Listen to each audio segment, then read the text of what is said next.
नमस्कार, आप देख रहे हैं के न्यूज इंडिया। मैं हूं आपके साथ गरिमा वाजपेयी। मुद्दे की बात में आगे बढ़ेंगे उससे पहले आपको सीधा उत्तराखंड लेकर चलते हैं, जहां पर मुख्यमंत्री पुष्कर सिंह धामी रेस्क्यू किए गए श्रमिकों से मुलाकात करने के लिए उन्हें चेक सौंपने के लिए पहुंचे हुए हैं। तस्वीरें आपकी टीवी स्क्रीन पर आप देख सकते हैं। एक तरफ उन्होंने श्रमिकों से मुलाकात की, लेकिन उसके बाद इन श्रमिकों के परिजनों से भी मुलाकात की, जिन्होंने इतने दिनों तक अपना ढांढस बनाए रखा, अपना धैर्य बनाए रखा और लगातार भरोसा इनका रेस्क्यू टीम पर कायम रहा और सरकार पर कायम रहा, जिसके बाद आखिरकार रेस्क्यू टीम की मेहनत रंग लाई और इन श्रमिकों को सुरक्षित बाहर निकाला जा सका है। तस्वीरें आपको हम दिखा रहे हैं। पिछले 17 दिनों से यहां पर कैद थे और जिसके बाद अब इन्हें निकाला जा सका है एक लंबे रेस्क्यू ऑपरेशन के बाद। और मुख्यमंत्री यहां पर पहुंचे, उन्होंने श्रमिकों से मुलाकात की है।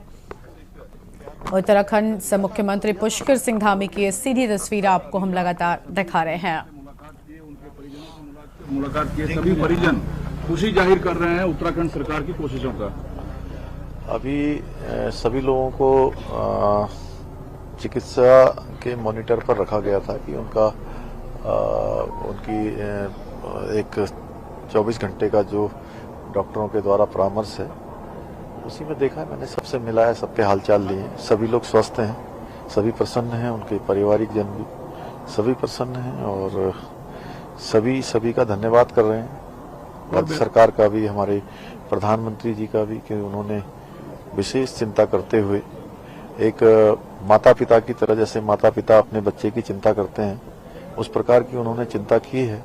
आज हम सौभाग्यशाली हैं कि हमको नरेंद्र मोदी जी जैसा नेतृत्व मिला है, जिनके नेतृत्व में हर एक देशवासी सुरक्षित है।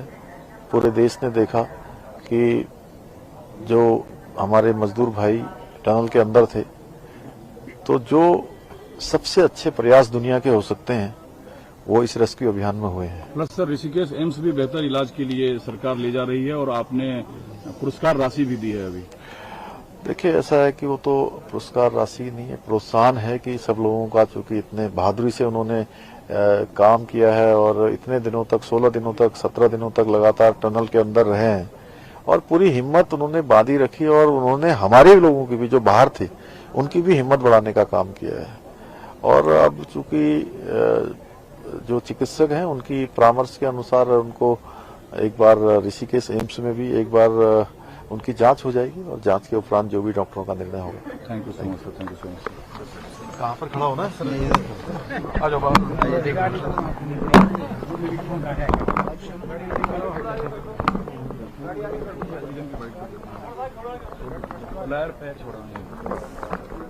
ये बताइए, कहाँ गए हो नेगी साहब? कोई एक आध परिजन कौन है? परिजन कौन है? अरे इधर लो ना यार, जल्दी करो सर। ये बताइए, इलाज के लिए सबको ऋषिकेश एम्स भी ले जाया जाएगा? तस्वीर आपको हम दिखा रहे थे। उत्तराखंड के मुख्यमंत्री पुष्कर सिंह धामी यहाँ पर मुलाकात करने के लिए पहुंचे हैं। उन्होंने श्रमिकों से मुलाकात की है, उनके परिजनों से मुलाकात की है। ये तस्वीर आपकी टीवी स्क्रीन पर उत्तराखंड से, जहाँ पर सीएम पुष्कर सिंह धामी मुलाकात करने के लिए पहुंचे। पूरी तरह से संतुष्ट हैं, सब सकुशल, बिना किसी।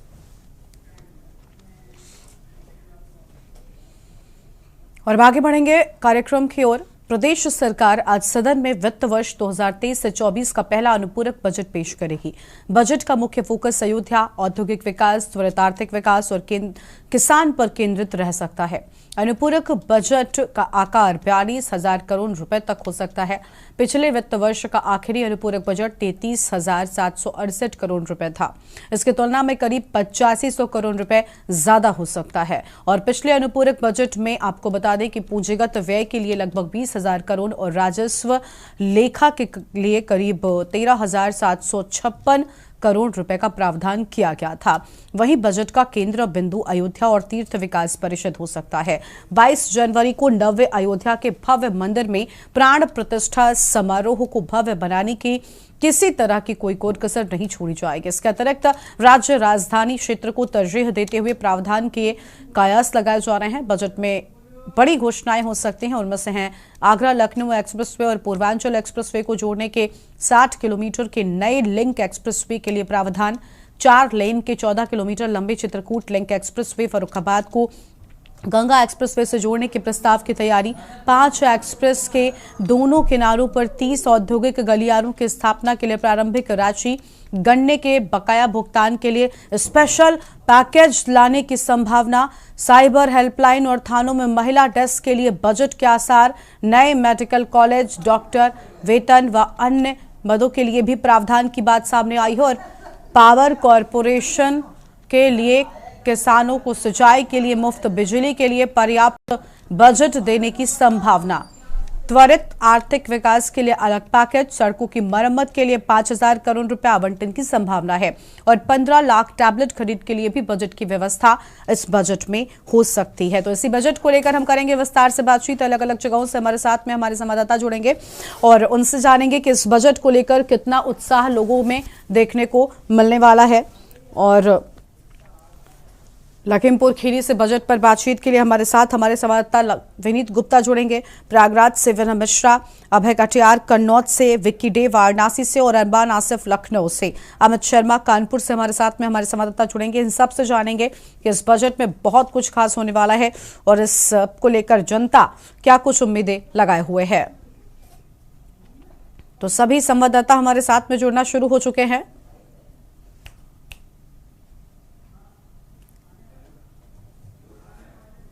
तो बजट का केंद्र बिंदु अयोध्या और अनुपूरक बजट आज सदन में पेश होगा। क्या हम जानकारी आपको हम बता रहे हैं। खत्म हो गया।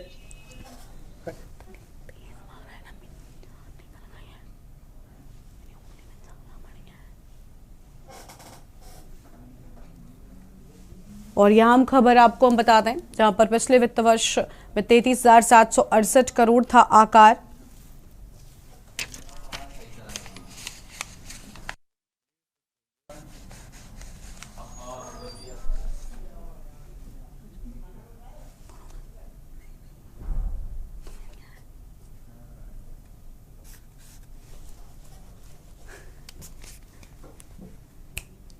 तो 42,000 करोड़ तक का हो सकता है आकार।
और अनुपूरक बजट आज सदन में पेश होगा। फिलहाल ये बड़ी जानकारी आपको हम बता दें, जहां पर आज सदन में अनुपूरक बजट पेश किया जाएगा और इसका आकार 42,000 करोड़ तक हो सकता है। प्रदेश की जनता इस बजट को लेकर इंतजार कर रही है कि आखिर क्या कुछ खास इस बजट में होने वाला है। फिलहाल सरकार की ओर से कई सारी चीजों को ध्यान में रखते हुए ये बजट तैयार किया गया है। तो बजट का केंद्र बिंदु अयोध्या, अनुपूरक बजट आज सदन में पेश होगा। बड़ी जानकारी आपको हम बता रहे हैं, आज सदन में पेश होगा अनुपूरक बजट और 42,000 करोड़ तक हो सकता है आकार। तो 42,000 करोड़ तक आकार हो सकता है अहम खबर आपको हम बता दें, पिछले वित्त वर्ष में 33,768 करोड़ का आकार था।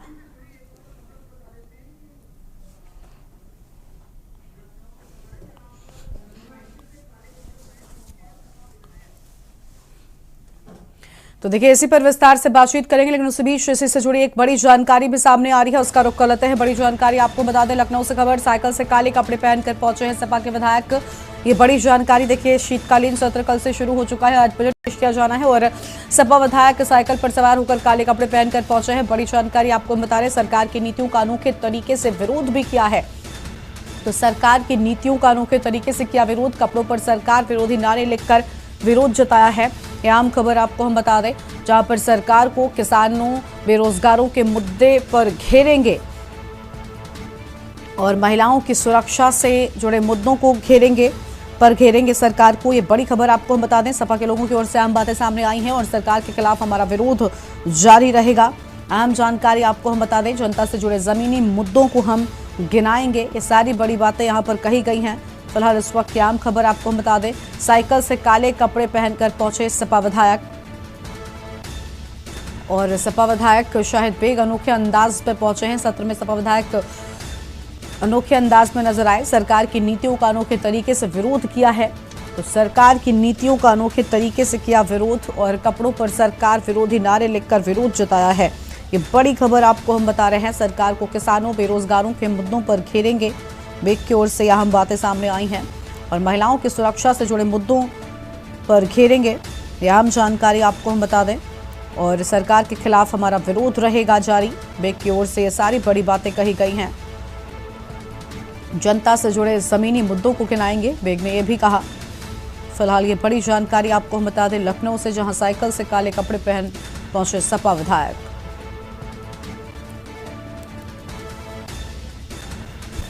और अलग अलग जगहों से हमारे साथ हमारे संवाददाता जुड़ चुके हैं। अरमान आसिफ हमारे साथ में लखनऊ से जुड़े हुए। सबसे पहले अरमान से रुख कर लेते हैं।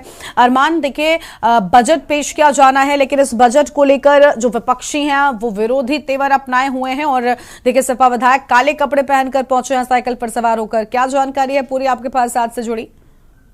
योगेश ये देखिए, बिल्कुल आपको बता दें कि आज जो सत्र चल रहा है उसमें बजट पेश हो रहा है। वही जो सपा विधायक के जो बेग है वो साइकिल से काले कपड़ों में एक अनोखा अंदाज जो विरोध प्रदर्शन का था वो देखने को मिला था। आपको बता दें, जो सपा विधायक थे ये बदायूं से विधायक है। ये काले कुर्ते, काला पजामा, काला जूता, बिल्कुल एकदम पूरा काले आउटफिट में थे और तमाम अपने ऊपर जो तख्तियां थे वो चिपका थे जिसपे तमाम सरकार विरोधी जो नारे थे वो उस पर लिखे हुए थे। साफ तौर पे जो सपा विधायक है उनका ये कहना है कि जो अनुपूरक बजट पेश हो रहा है उसमें जो तकरीबन 44,000 करोड़ का बजट कहा जा रहा है और जो सरकार सपा विधायक है उनका ये कहना है कि जो पिछला मानसून सत्र में जो बजट पेश हुआ था उसका अभी पूर्ण रूप से उसका उपयोग नहीं किया गया है। अभी जो पुराना जो बजट था उसमें भी अभी 3 महीने का वक्त बाकी है और साफ तौर पे उनका ये कहना है कि अभी जो बजट है वो 75% भी नहीं इस्तेमाल किया गया है और ये जो बजट पेश किया जा रहा है वो जनता के लिए सिर्फ एक लॉलीपॉप है, क्योंकि इनका साफ तौर पे ये भी कहना है कि ये जो चुनाव आ रहा है ये सिर्फ चुनाव को देखते हुए ये जो सरकार है वो बजट ला रही है, जिसको देखते हुए जो सपा के तमाम विधायक थे जो सदन के अंदर चौधरी चरण सिंह की प्रतिमा है वहां पे विरोध प्रदर्शन किया था। आपको बता दें करीब 2 से 3 दर्जन विधायक प्रतिमा के पास तख्तियां लेके बैठे थे। हालांकि विधानसभा के अंदर का जो नियम था कि विधानसभा के अंदर तख्तियां लेके नहीं आए, लेकिन जो विधानसभा के गेट के ठीक बाहर जो प्रतिमा है उसके बाहर तख्तियां लेके वो बैठे थे, जिसपे तमाम जो महंगाई, बेरोजगारी और जो किसानों से जुड़े मुद्दे हैं, गन्ना भुगतान को लेकर, तो इन सारे तमाम मुद्दों को लेकर जो सपा विधायक थे वो सरकार को घेरते नजर आ रहे थे। जी बिल्कुल, साफ तौर पर सरकार को घेरते नजर आ रहे थे और हमने देखा कि साफ तौर पर यहाँ पर सरकार विरोधी नारेबाजी भी हुई है और सत्र किस तरीके से होगा इस पर नजर बनाए रखेगा। आपके पास लौटेंगे अरमान, बने रहिए हमारे साथ में। विक्की का रुख कर लेते हैं। विक्की हमारे साथ में प्रयागराज से वाराणसी से माफ कीजिएगा जुड़े हुए हैं। विक्की, वाराणसी में आज क्या उत्साह देखने को मिल रहा है? जो बजट सरकार आज पेश करने वाली है, इस बजट में बहुत कुछ खास है किसानों के लिहाज से या फिर जो तीर्थ क्षेत्र हैं उस लिहाज से। अयोध्या को भी काफी प्राथमिकता मिली है, वाराणसी भी तीर्थ क्षेत्र माना जाता है, बाबा काशी विश्वनाथ की नगरी कहा जाता है। इस लिहाज से अगर क्या बड़ी सौगातें आज मिलेंगी बजट में वाराणसी को भी, और किसानों का जो मुद्दा है क्या वो भी उससे खुश हैं, क्योंकि प्राथमिकता में है ये सारी चीजें सरकार के इस बजट में। फ्रेम ले लीजिए भाई, फ्रेम ले लीजिए। आज विधानसभा का दूसरा सत्र है। आज उत्तर प्रदेश के मुख्यमंत्री योगी आदित्यनाथ दोपहर 12:30 बजे जो है अनुपूरक बजट पेश करेगी। और इस बजट में काशीवासी जो है, काशी के व्यापारी से भी हमने बात किया, उनके चेहरे पे कहीं न कहीं खुशी थी। हालांकि उन्होंने कहा कि इस बजट में जो है सभी धर्मों को मानते हुए और इसमें जो मेन जो इसमें लाभ मिलेगा वो किसान भाइयों के लिए मेन ये बजट है। और कहीं न कहीं उनका दूसरी तरफ ये कहना था कि जो आने वाले वर्ष में जो चुनाव होने हैं उसको लेके लोक लुभावन ये बजट हो सकता है, जनता को लुभाने के लिए किया जा रहा है। फिलहाल जो है व्यापारी ध्यान नहीं दिया गया है। हम सारे व्यापारी, पेड़ व्यापारी और जो तमाम व्यापारी उनको विशेष ध्यान नहीं दिए गए। केवल और केवल ये बजट जो है किसानों के हित के लिए है और किसान भाई हमारे जो है उस पर उनको कहीं न कहीं बड़ी लाभ मिलेगी, जिसमें आश्रित और निराश्रित महिलाएं हैं जिनको पेंशन में वृद्धि की जाएगी, और मेडिकल कॉलेज के लिए है, और इसमें जो है धर्म स्थलों पे जो है उनके नवीनीकरण के लिए आवंटित किया जाएगा पैसा। उसके बाद जो है सड़क निर्माण के लिए है, एक्सप्रेसवे के लिए है, तो तमाम ऐसी योजना इसमें जो है आज जो बजट पेश होगा इसमें से निकल के सामने आएगी। काफी कहीं न कहीं उनमें खुशी भी दिखी। दूसरी तरफ उनका ये कहना था कि अगर ये व्यापारियों को भी एक ध्यान दिया जाता है, इनके लिए ध्यान दे, तो महंगाई इस समय जो चरम स्तर पर है, महंगाई पे भी अगर सरकार थोड़ी ध्यान दे तो इससे बेहतर सरकार और कोई नहीं है। बिल्कुल, साफ तौर पर देखिए महंगाई और ये सारी चीजें हैं, इन मुद्दों से भी कहीं ना कहीं जो है वो परेशान रही है आम जनता। लेकिन जनता इन बातों से, बजट से कितना खुश होती है और कितनी नाराजगी उसमें है ये तो देखने को मिलेगा। और भी लोग हमारे साथ में जुड़े हुए हैं। हमारे साथ में विनय मिश्रा है प्रयागराज से। विनय का रुख कर लेंगे। विनय, प्रयागराज में बजट को लेकर क्या कुछ देखने को मिला है? अभी पेश किया जा रहा है आज, लेकिन जो सरकार ने बताया कि ये सब कुछ हो सकता है, अगर वो सब होता है तो जनता कितनी संतुष्ट नजर आई है? फिलहाल देखिए कई सारी चीजें रही हैं जिनसे जनता परेशान रही है, चाहे बेरोजगारी का मुद्दा हो या फिर गन्ना किसानों के भुगतान की बात हो, लेकिन इन सभी चीजों को ध्यान दिया गया है इस बजट में। ऐसा माना जा रहा है कि इन सभी चीजों को प्राथमिकता दी जानी है आज जो बजट पेश किया जाएगा। तो बता दें कि इस समय विधानसभा सत्र, शीतकालीन सत्र चल रहा है। आज जो है बजट पेश होने हैं, तो इसमें इसको लेकर के लोगों में खुशी है, क्योंकि प्रयागराज जो है महाकुंभ है, यहाँ महाकुंभ लगता है, मेला लगता है। इसमें जो भक्त भी हैं वो भी खुश हैं। जो और हमने कई लोगों से भी वार्ता भी की इस पूरक बजट के बारे में, तो व्यापारी वर्ग का कहना है कि जो है किसानों के हित में और व्यापारियों के हित में सरकार अगर काम करे तो निश्चित रूप से जो है आने वाला जो चुनाव है इस पे भी कुछ असर देखने को मिलेगा। जी बिल्कुल, यानी चुनावी बजट जो है वो इसे कहा जा रहा है। लखीमपुर से विनीत गुप्ता हमारे साथ में जुड़े हुए। विनीत, लखीमपुर में बजट को लेकर क्या कुछ लोग कह रहे हैं? एक तरफ बहुत से मुद्दे हैं, गन्ना किसानों का मुद्दा बहुत ज्यादा लखीमपुर सीतापुर में देखने को मिलता है, इनके भुगतान का, लेकिन इस बार के बजट में स्पेशल पैकेज गन्ना किसानों के लिए होने की बात सामने आ रही है। गरिमा, आपको बता दें, गन्ना किसानों की आपने बात की तो गन्ना किसानों को लेकर के बकाया भुगतान हमेशा ये मुद्दा बना रहा है। इस समय हम खड़े खंबाड़खेड़ा चीनी मिल के सामने, जहां आपको बता दें कि अगर बजट की बात की जाए, बजट में किसानों को लेकर के एक विशेष स्थान दिया गया है, लेकिन बड़ी बात यह होगी कि किसानों को यह चीज मुहैया हो पाए, क्योंकि आए दिन अगर गन्ना किसान की अगर बात कर ले तो वही आवारा पशु ये एक बड़ा मुद्दा रहेगा। साथ ही साथ बेरोजगारी एक सबसे बड़ा मुद्दा लखीमपुर खीरी में है। बिल्कुल, ये सारे बड़े मुद्दे हैं जो आम लोगों को परेशान कर रहे हैं, और इन सारे बड़े मुद्दों के चलते हमने देखा है कि सरकार को कई बार सवालों का सामना भी करना पड़ा है। अमित शर्मा भी हमारे साथ में जुड़ चुके हैं कानपुर से। अमित, कानपुर में बजट को लेकर कितना असर देखने को मिलेगा? देखिए बहुत सी सौगातें हैं, इस बजट में बहुत कुछ खास होने वाला है, लेकिन विपक्षी इस बजट को कहीं ना कहीं चुनावी बजट करार दे रहे हैं। सपा के विधायक देखिए अभी से इसका विरोध करना शुरू कर चुके हैं, इसको लेकर क्या कुछ कहेंगे आप?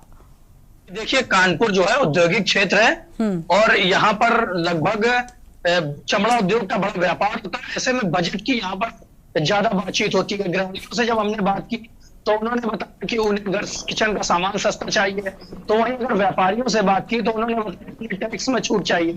अगर युवाओं से बात करते हैं तो पढ़ाई रिजर्वेशन चाहिए। ऐसे में बजट का महत्वपूर्ण योगदान क्षेत्र में जो कानपुर का उद्योग क्षेत्र है, इस क्षेत्र में बजट इसलिए भी थोड़ा सा सही होना चाहिए क्योंकि यहाँ पर युवाओं को रोजगार मिलता है। जब बजट ठीक है तो जो कारीगर होते हैं, जो लोग होते हैं काम करने के लिए, उन्हें कमी कर दी जाती है, कम काम करते हैं। ऐसे में बिक्री में भी काफी प्रभाव पड़ता है। जो छोटे दुकानदार होते हैं, बजट से उन्हें भी काफी समस्याओं का सामना करना पड़ता है। तो सब लोग ये चाहते हैं कि बजट उनके मन मुताबिक हो। बजट में सबसे ज्यादा इस तरफ ध्यान गैस सिलेंडर की कीमतों का, क्योंकि बिल्कुल चल रहे जी। बिल्कुल, अरमान के पास जाएंगे। अरमान, देखिए बजट को लेकर कई तरह की बातें हो रही है, लेकिन बड़ी बात यह है कि पिछली बार के बजट का पूरी धनराशि खर्च न करने को लेकर भी जो विपक्षी हैं वो हमलावर नजर आ रहे हैं। ऐसा क्यों हुआ और विपक्षियों का इस सब पर क्या कुछ कहना है? जी देखिए, बिल्कुल आपको बता दें, जो विपक्ष है वो सुबह से जो सत्र था ये तो जाहिर तौर पे था कि जो हंगामे भरा ये सत्र होने वाला है, क्योंकि तमाम विधायक जो थे सपा के और जो जितने भी विपक्ष है, चाहे कांग्रेस की बात कर ले और बसपा की बात कर ले, तो तमाम ऐसे जो विपक्षी दल है वो लगातार जो सरकार है उस पर ये आरोप लगा रहे हैं कि क्योंकि जो पिछला बजट था वो तकरीबन 33,000 करोड़ का था और ये वाला जो बजट पेश हो रहा है वो तकरीबन 42 से 44 हजार करोड़ का आसपास का कहा जा रहा है। तो इस जो वृद्धि हुई है वो लगभग 85,000 करोड़ के आसपास की वृद्धि हो रही है इस बजट में। तो जो विपक्षी दल है उनका साफ तौर पे ये कहना है कि अभी ये जो बजट है वो 75% भी नहीं इस्तेमाल हुआ है और क्योंकि बजट का पूरा एक सेशन होता है, अभी इस सेशन में पूरे जो पिछला बजट पास हुआ था उसमें 3 महीने और बाकी है। तो विपक्ष है उसका यही कहना है कि इतनी जल्दी ये बजट पेश करने का क्या मतलब है, और जो अगर अभी पूर्ण रूप से जब पूरा बजट इस्तेमाल नहीं किया गया है, हालांकि विपक्ष का आरोप लगा है कि जो अस्पतालों की हालत है वो बद से बदतर है, जो गन्ना भुगतान है वो एकदम बिल्कुल जिसका उसकी व्यवस्था चरमराई हुई है और तमाम जो बिल्कुल, यानी चुनाव से पहले इस बजट का आना कहीं ना कहीं यही वजह है कि जो विपक्षी हैं इसको लेकर बड़ी बातें कह रहे हैं। और लोगों से भी जानते हैं, विक्की के पास चलते। विक्की, देखिए चुनाव से पहले बजट आ रहा है, कई सारे लोगों ने कहा कि चुनावी बजट है, चुनाव पर इसका असर होगा, इसी के चलते चुनाव से पहले इतनी जल्दी पिछला बजट खर्च नहीं हुआ, लेकिन बावजूद इसके दूसरा बजट सामने आ रहा है और काफी बढ़ा चढ़ाकर बजट आ रहा है। एक तरफ तीर्थ नगरी को तो विशेष प्राथमिकता दी ही गई है, चाहे गन्ना किसानों की बात हो या लिंक रोड बनाने की बात हो, कनेक्टिविटी को और बेहतर करने की बात हो, इन सभी चीजों को इस बजट में प्राथमिकता दी जा रही है। तो इस बजट से वाकई जनता का विकास होगा, जनता का लाभ होगा, या फिर चुनावी लिहाज से इस बजट को तैयार किया गया है? तो जो जी बिल्कुल, आपको बता दें कि जो बजट आ रहा है किसान के हित में तो है, इसमें महिलाएं हो गई, निराश्रित महिलाएं हो गई, उनको भी दिया गया और जो बड़े पैमाने पर सड़क निर्माण एक्सप्रेसवे का मुद्दा आगरा एक्सप्रेसवे कई एक्सप्रेसवे के बीच लेकर इसमें बजट में आज धनराशि की आवंटन किया जाएगा, जिसको लेकर जो सभी लोग तो खुश है एक तरफ, लेकिन दूसरी तरफ बात कर रहे हैं कि जो आने वाले वर्ष में चुनाव है जिसको दृष्टिगत जो है ये देखते हुए ये आज जो बजट पेश किया जा रहा है। और ये लगातार लगातार गन्ना किसान को लेकर लगातार विपक्ष पहले भी हमलावर था कि किसान जो अन्नदाता है हमारे देश के, उनके हित में सरकार कार्य नहीं करे, लेकिन आज जो है इस बजट में आने केवल किसानों को विशेष ध्यान दिया गया। नलकूप का योजना है जो उनके खेती करने के संसाधन की योजना है, और उसके बाद 10 लाख तक ऋण में मुफ्त दिया जाएगा, उसकी योजना है। किसान जो है एक बेहतर योजना है, किसान भाई जो किसान। बिल्कुल विक्की, आपके पास लौटेंगे। बिल्कुल हमारे साथ विवेक पराशरी भी जुड़ चुके हैं, हमारे साथ में हैं और बरेली से जुड़े हुए हैं। विवेक, बजट आने वाला है, इस बजट को लेकर क्या कुछ कहेंगे आप और कैसा माहौल है? क्योंकि एक तरफ कुछ लोग हैं जो खुश नजर आते हैं क्योंकि बहुत कुछ खास इस बार सरकार जो है वो जनता के लिए इस बजट में लेकर आने वाली है, लेकिन कहीं न कहीं विपक्षी हैं जो इस बजट में कई खामियां भी निकाल रहे हैं। देखिए, सबसे बड़ा मुद्दा रोजगार और महंगाई तो हमेशा रहती है। रोजगार चाहे प्राइवेट रोजगार हो चाहे सरकारी रोजगार हो, चाहे 59,000 शिक्षकों का मामला हो चाहे प्राइवेट रोजगारों से जुड़ा हुआ कोई मामला हो, सबसे बड़ा मुद्दा तो रोजगार रहने ही वाला है। और किसानों के लिए सबसे बड़ी समस्या कुत्ता जानवर एक बहुत बड़ी समस्या है, जो यहाँ पर किसानों के लिए एक बहुत बड़ी समस्या पैदा करते हैं, उनकी खेती बर्बाद करते हैं, उन्हें रात लेकिन ये समस्या अभी तक खत्म करने में सरकार विफल नजर नजर आ रही है। जियो लाइव। बिल्कुल बिल्कुल, आप सभी का जियो। बहुत शुक्रिया हमारे साथ जुड़ने के लिए और अधिक जानकारी हमारे के न्यूज इंडिया के दर्शकों के साथ में साझा करने के लिए। तो बजट को लेकर एक तरफ कई जगहों पर उत्साह भी देखने को मिला है, लेकिन दूसरी ओर विपक्षी है जो अभी से इस बजट को लेकर कई तरह की बातें कर रहे हैं। आज सपा के विधायक काले कपड़े पहनकर और सरकार विरोधी नारे लिखकर पहुंचे हैं। हमने देखा साइकिल पर सवार होकर वो काले कपड़े पहने दिखाई दी और इस बजट को लेकर उन्होंने कहा कि यह बजट सिर्फ और सिर्फ जनता को प्रभावित करने के लिए चुनावी लिहाज से इसे तैयार किया गया है। मुद्दे की बात में आज उतना ही। आप देख रहे हैं के न्यूज इंडिया। नमस्कार।